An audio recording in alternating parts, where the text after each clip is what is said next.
Hello, everyone, and welcome back into another episode of The Three View. Today, we are joined by Minnesota Moose head coach Todd Sanden. How's it going today? Great, Brittany. Thanks for the opportunity to be on with you.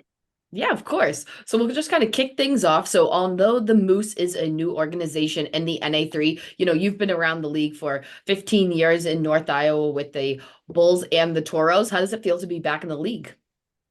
Oh, I tell you, I couldn't be more excited to be back in the NA3HL and back in the North American Hockey League family of leagues and teams.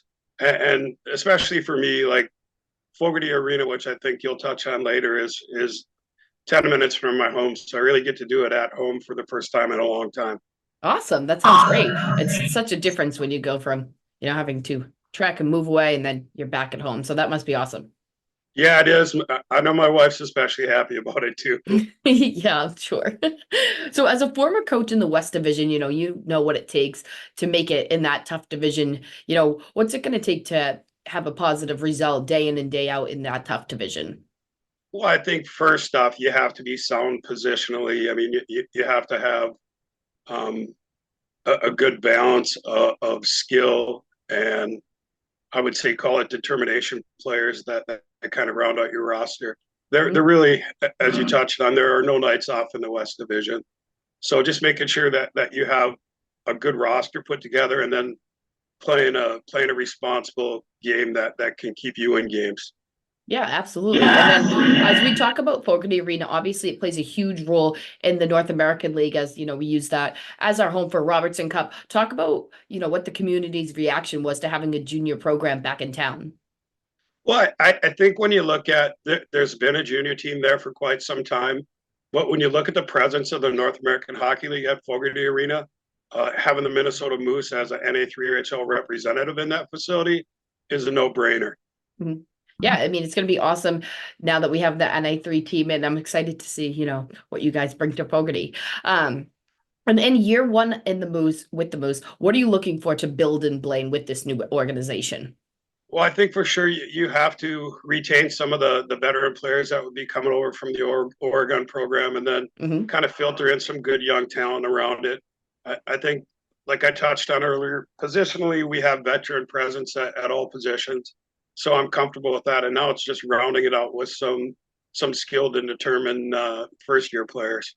Yeah, absolutely. And then I've seen a handful of, the Oregon tradesman players signing back. Who are some of those players that you're looking forward to? Well, I think talking to Reed Watson today, who was a pretty good pointer for them last year, I think guys like that are important to get to carry the program forward. And really, guys that can be elite players at this level, I think, and help you contend in the West Division. Yeah, absolutely. And you've won Organization of the Year 3 times out in North Iowa, so you know what it takes to build a successful organization. What kind of players are you looking to bring in when we, look aside from the veterans that will be coming back? Well, I think your entire team needs to be humble first and appreciate the opportunities that the community is providing for them and that the organization provides for them. So, I mean, if you come in with that level of character and humbleness, I think that's how you build your program and that's how you build your culture of your team. And as we look forward to this upcoming season, what are you and your staff's biggest goals for year one back in the NA3?